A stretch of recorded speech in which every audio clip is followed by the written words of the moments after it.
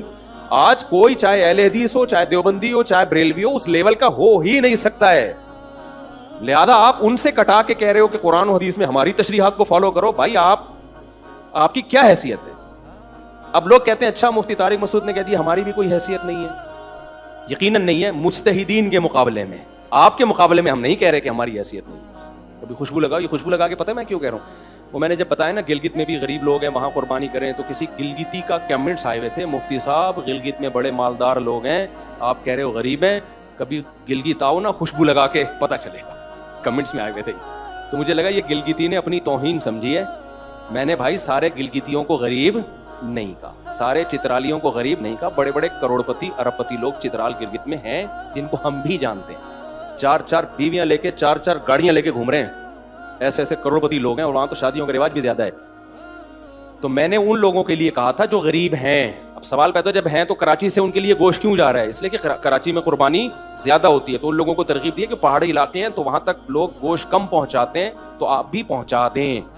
یہاں تو غریبوں میں, کراچی میں بھی بہت سارے غریب ہیں نا, یہاں تو مل جاتے ہیں, ان علاقوں میں شہروں سے کم جاتا ہے.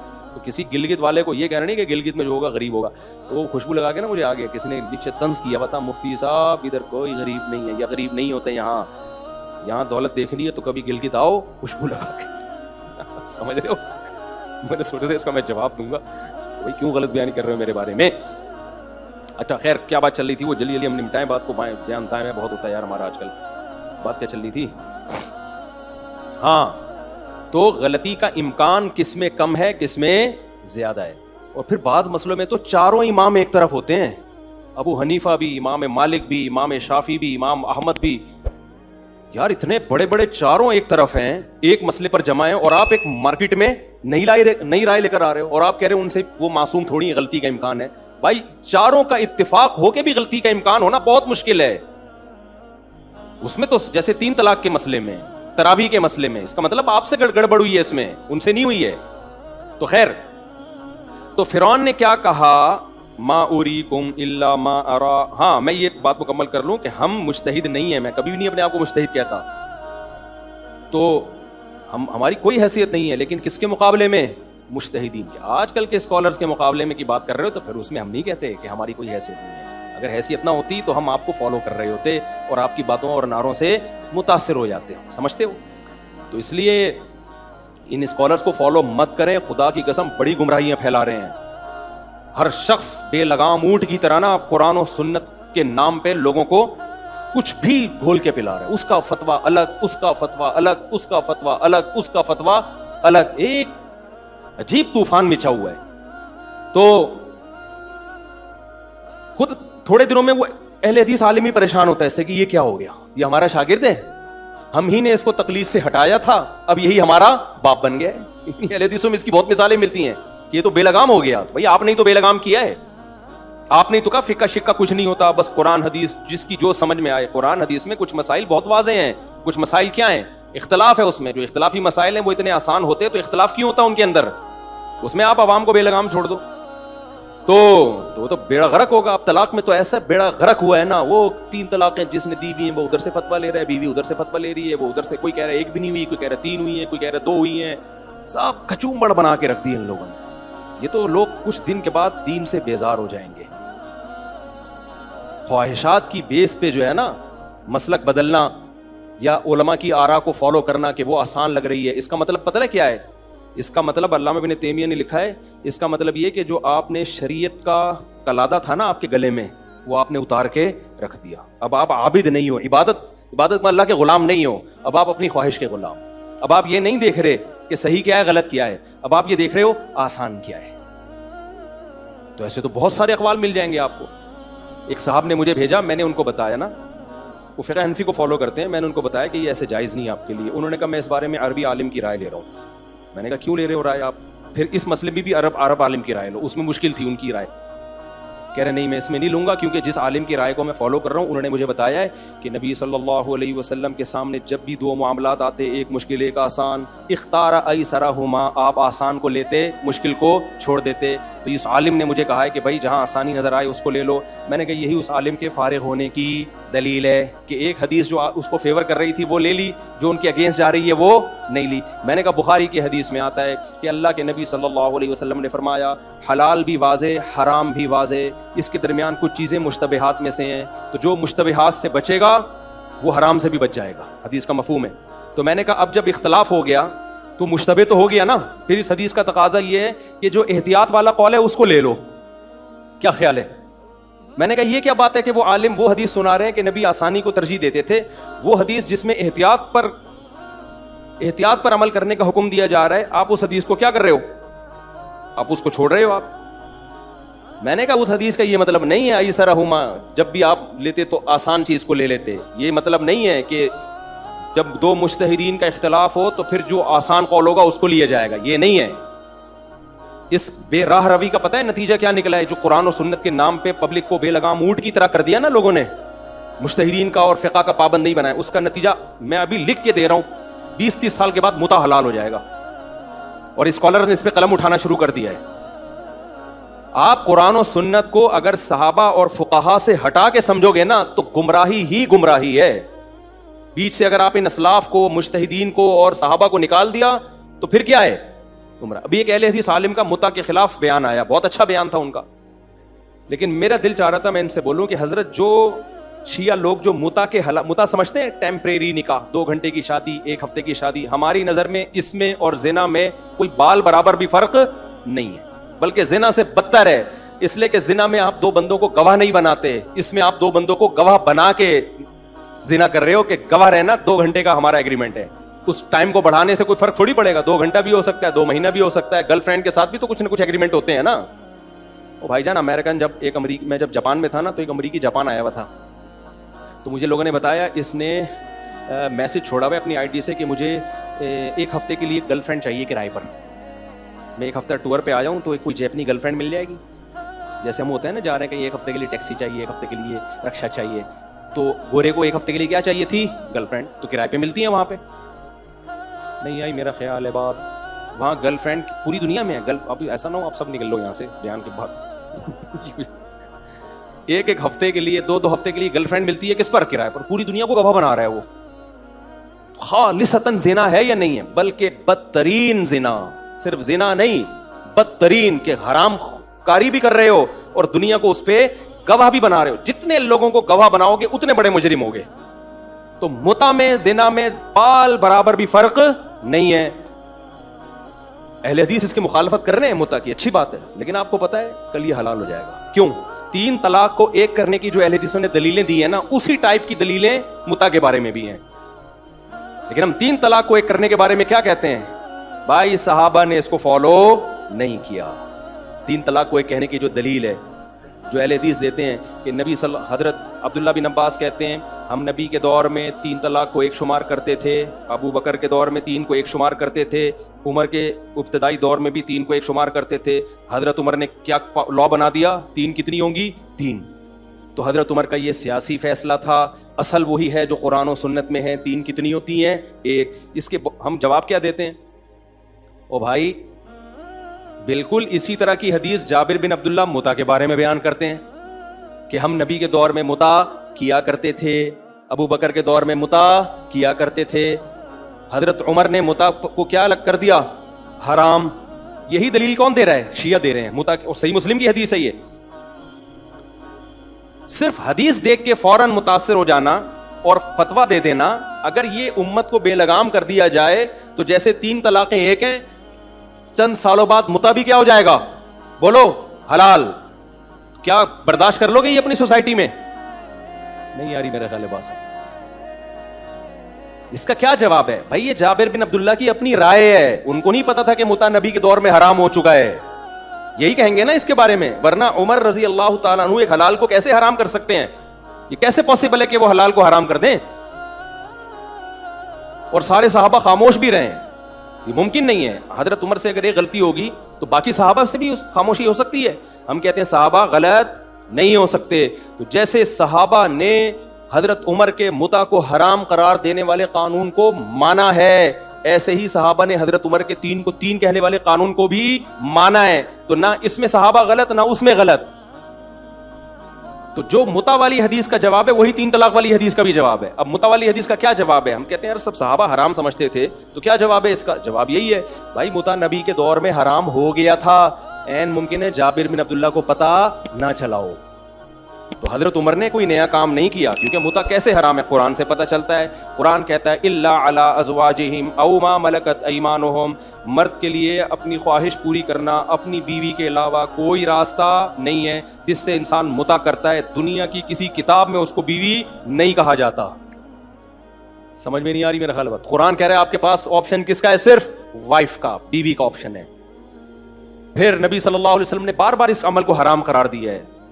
لیکن اس وقت میڈیا کا ایسا دور تھوڑی تھا، زمانے جاہلیت کی ایک رسم تھی، چلتی چلی آ رہی تھی، لوگ پھر بھی متع کر رہے تھے، ان کو نہیں پتا تھا کہ یہ حرام ہو گیا ہے. حضرت عمر نے اسی حرام کو اپلائی کیا ہے کہ بھائی آپ زنا والی سزا دوں گا، کوڑے ماروں گا اس کو، میں شادی شدہ ہوگا تو رجم کروں گا.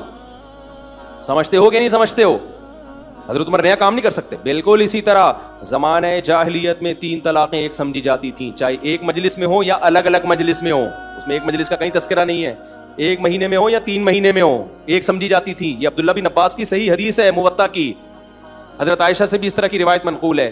پھر اللہ نے قرآن میں حکم نازل کیا کہ یہ حکم منسوخ، اب 3 کے بعد تمہیں رجوع کا حق بولو نہیں ہے.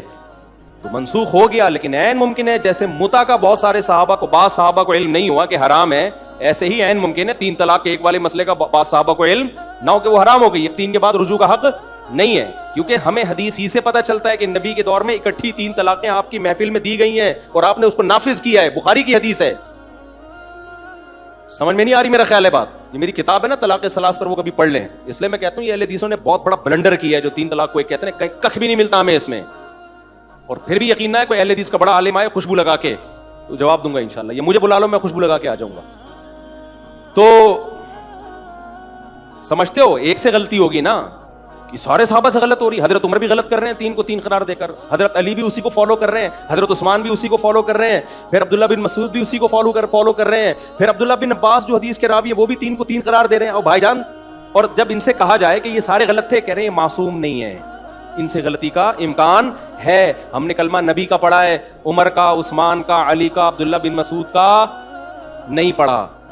او بھائی جان، یہ معصوم نہیں تھے، ہم مانتے ہیں، لیکن ان سے غلطی کا امکان کم ہے، آپ سے غلطی کا امکان زیادہ ہے. اس لیے میں 3 طلاق کے مسئلے میں بہت سینسیٹیو ہوں. اس مسئلے میں اہل حدیث کا فتویٰ لے کے 3 طلاقوں کے بعد بیوی کو رکھنا جائز نہیں ہے. قیامت میں خدا کو کیا منہ دکھاؤ گے تم؟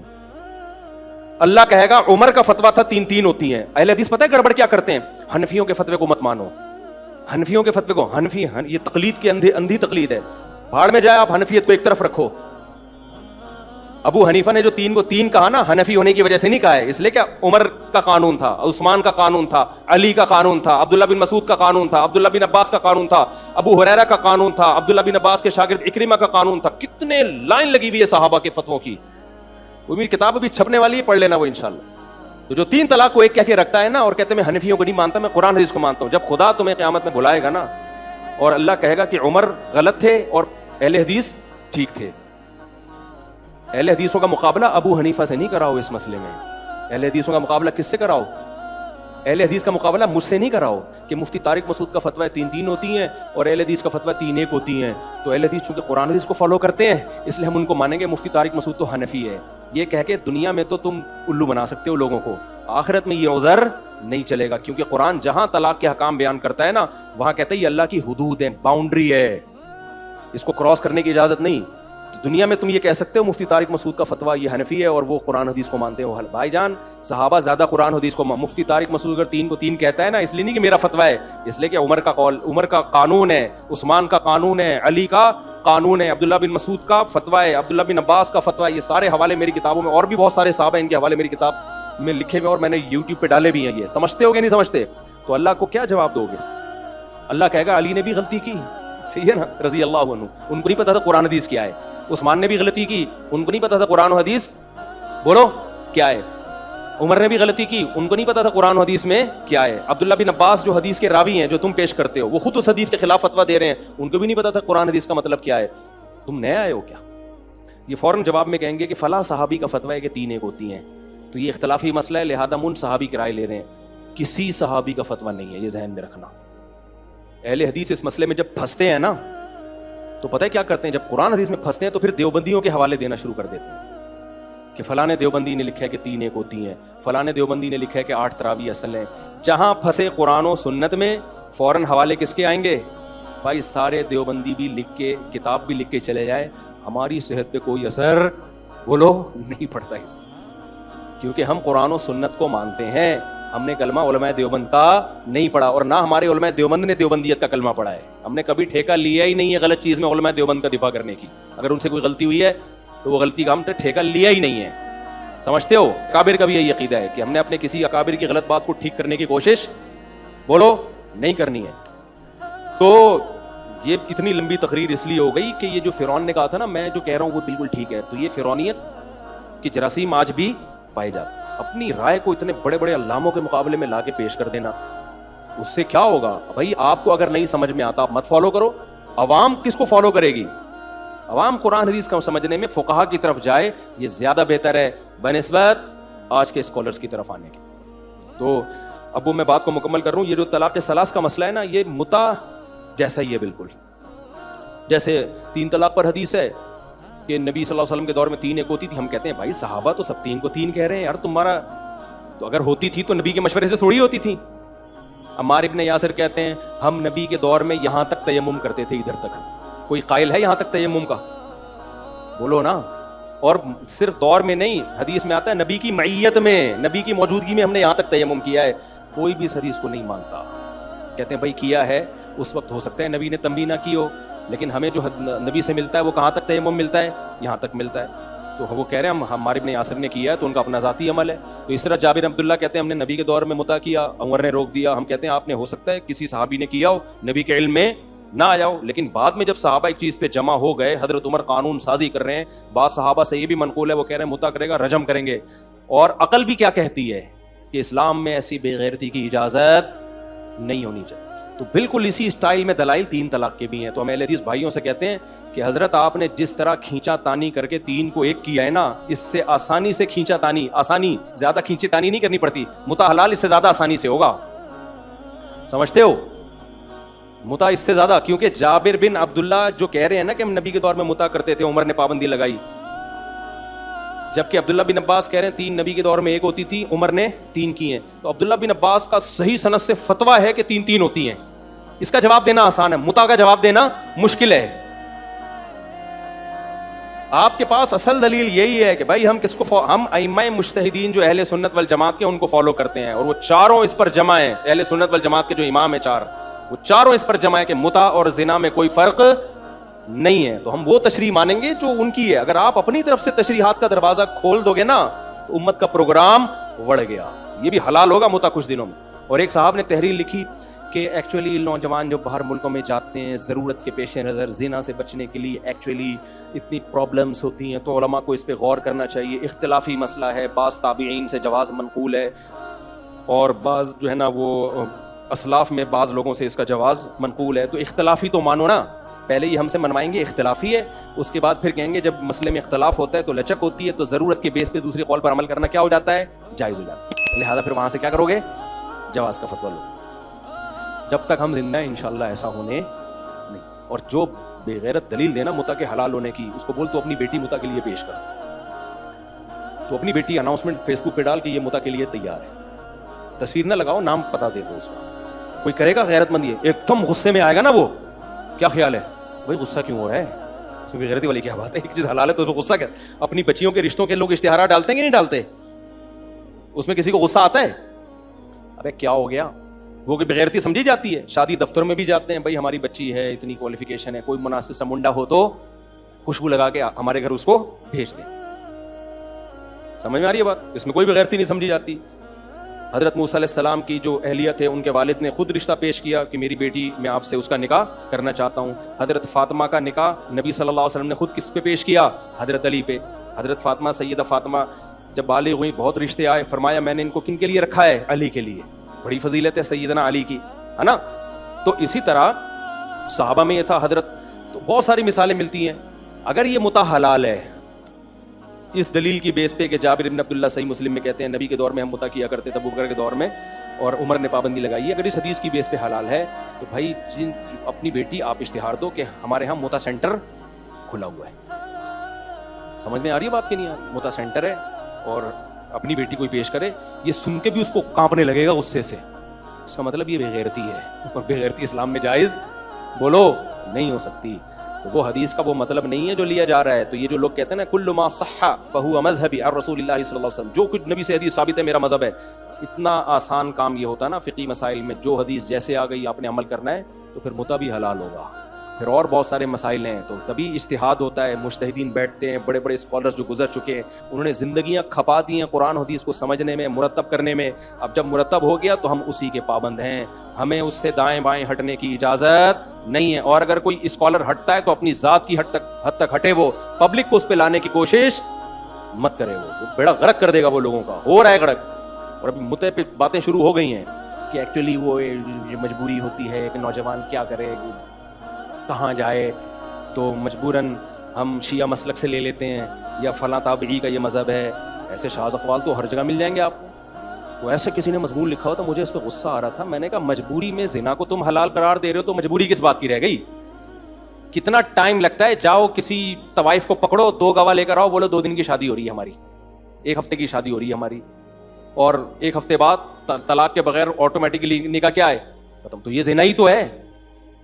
فیملی سسٹم کو بچانے کے لیے اسلام نے زنا کو حرام قرار دیا تاکہ کمبختوں شادیاں کرو. جو کرنے کا کام ہے اس سے وہ اس کا پروگرام اور بھی بڑھ جائے گا. جب متے سینٹر کھلیں گے تو شادیوں کا رواج بڑھے گا یا کم ہوگا؟ اور بیڑا غرق ہو جائے گا. خام متا سے کون چاہتا ہے کہ میری اولاد ہو؟ 1 ہفتے کی جو بیوی ہوتی ہے اس سے کوئی اولاد چاہتا ہے؟ کون چاہے گا اس سے اولاد ہو؟ تو اس لیے ہم اس بغیر کبھی جب کوئی متے کے فضائل سنا رہا ہو نا فیس بک پہ, اس کو بولو اس پہ دلائل نہ علمی دیا کرو. یہ علمی دلائل سے مسئلہ, عوام میں اتنی علم دلائل سمجھنے کی صلاحیت نہیں ہوتی. اس سے کیا ہوگا, عوام آہستہ آہستہ اس کو ایکسیپٹ کرنا شروع کر دے گا, کیونکہ عوام کے پاس علم نہیں ہوتا. وہ جب دلائل دیکھیں گے نا, یہ حدیث فلانی حدیث, فلاں صحابی کا قول, فلاں تابعی کا قول, اور فلاں بخاری کے راوی اس کی طرف منسوب, تو ایسی چیزوں سے آہستہ آہستہ عوام کہتے یار دلائل تو ہیں بیٹا دلائل. حالانکہ وہ کتنے پانی میں ہیں وہ دلائل, ان کی حیثیت کیا ہے وہ تو صحیح علماء جانتے ہیں, ان میں وزن کتنا ہے. ایک صاحب نے کہا کہ دیکھو شریعت میں مسئلہ یہ ہے کہ جو اختلافی مسئلہ ہوتا ہے نا، اگر گورنمنٹ اس پہ فیصلہ کر دے جج، تو وہ نافذ ہو جاتا ہے. مثال کے طور پر سعودی عرب میں چاند ایک دن پہلے نظر آتا ہے، یہاں کے علماء کو اس پر اشکالات ہیں، خود سعودیہ کے علماء کو بھی اشکالات ہیں. اب اختلاف ہے علماء کا اس میں کہ وہ ٹھیک ہے یا نہیں، لیکن جب گورنمنٹ نے فیصلہ کر دیا، سعودی عدالت نے فیصلہ کر دیا، تو وہ سب کے لیے نافذ. خوب سمجھو اس مسئلے کو، تھوڑا علمی بات ہے، بور نہ ہو جائیں کہیں آپ. جہاں بھی مجتہدین کے درمیان اختلاف ہوتا ہے نا کسی مسئلے میں، تو اس میں اب ریاست نے اگر کوئی فیصلہ کر دیا تو پھر شریعت میں وہ فیصلہ نافذ ہو جاتا ہے. سمجھتے ہو؟ مثال کے طور پر کسی نے طلاق بائن دی بیوی کو، ایک طلاق دی بائن. اب آپ تھے انڈونیشیا میں، ملیشیا میں، وہاں کی عدالت شافعی فقہ کو فالو کرتی ہے. آپ کا کیس گیا کورٹ میں، ٹھیک ہے نا. اب کورٹ تو شافعی فقہ کو فالو کر رہی ہے. کورٹ نے فیصلہ کر دیا کہ بھائی ایک طلاق امام شافعی کے ہاں بائن ہوتی نہیں ہے، وہ لازمی رجعی ہوتی ہے. کورٹ نے فیصلہ کر دیا کہ آپ کو رجوع کا حق ہے. تو شریعت میں یہ قانون اور ضابطہ ہے کہ جج کا فیصلہ آپ کے جو مسلکی اختلاف ہے اس سے بالاتر ہوگا، کیونکہ اللہ نے حکم دیا کہ اطاعت کرو حکومت کی، تو وہ نافذ ہو جائے گا آپ کے اوپر. سمجھتے ہو؟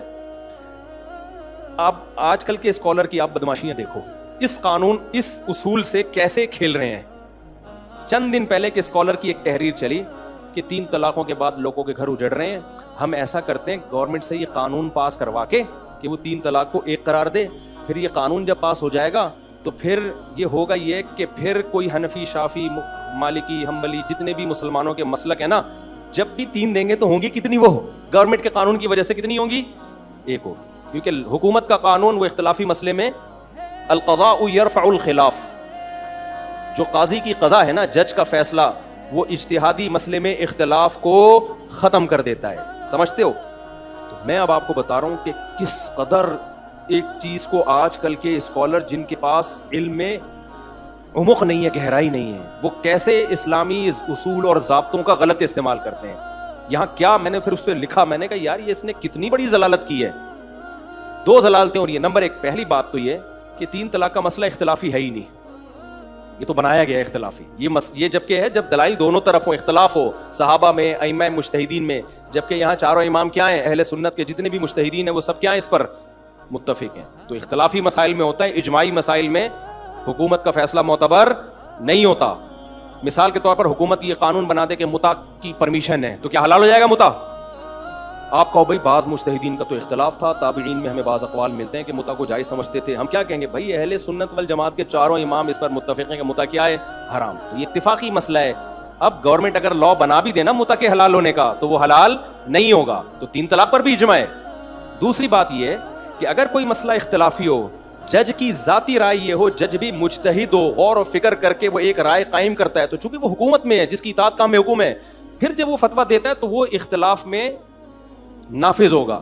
یہ مطلب نہیں ہے کہ آپ کو پتہ ہے قول کمزور ہے، ضعیف ہے، آپ اس بیس پہ گورنمنٹ سے جا کے پاس کرواؤ تاکہ یہ نافذ ہو جائے. اس کی عالم اسلام میں کوئی مثال نہیں ملتی. یہ دین کے ساتھ بدترین خیانت ہے. نہیں آ رہی میرا خیال ہے بات سمجھ؟ یہ تو جج فیصلہ قرآن و سنت میں غور کر کے ایک فیصلہ نافذ کر دے تو جج کی بات مسلکی اختلاف پر کیا ہوگی؟ شریعت میں حاوی ہوگی، کیونکہ وہ بھی اسلام کا ہی ہے، وہ قرآن و سنت سے غور کر رہا ہے. یہاں جج کون سا قرآن و سنت میں غور کر کے فیصلہ کرتے ہیں؟ یہاں تو جج جو ہے، آپ نے جا کے اسلامی نظریاتی کونسل کو کہا کہ جج کو مشورہ دو، پتہ ہے کہ قول کمزور ہے، پھر مشورہ دے کے نافذ کروا دیا. یہ قضا یرفع الخلاف نہیں ہے، کیونکہ یہ دین کے ساتھ مذاق ہے. یہ دین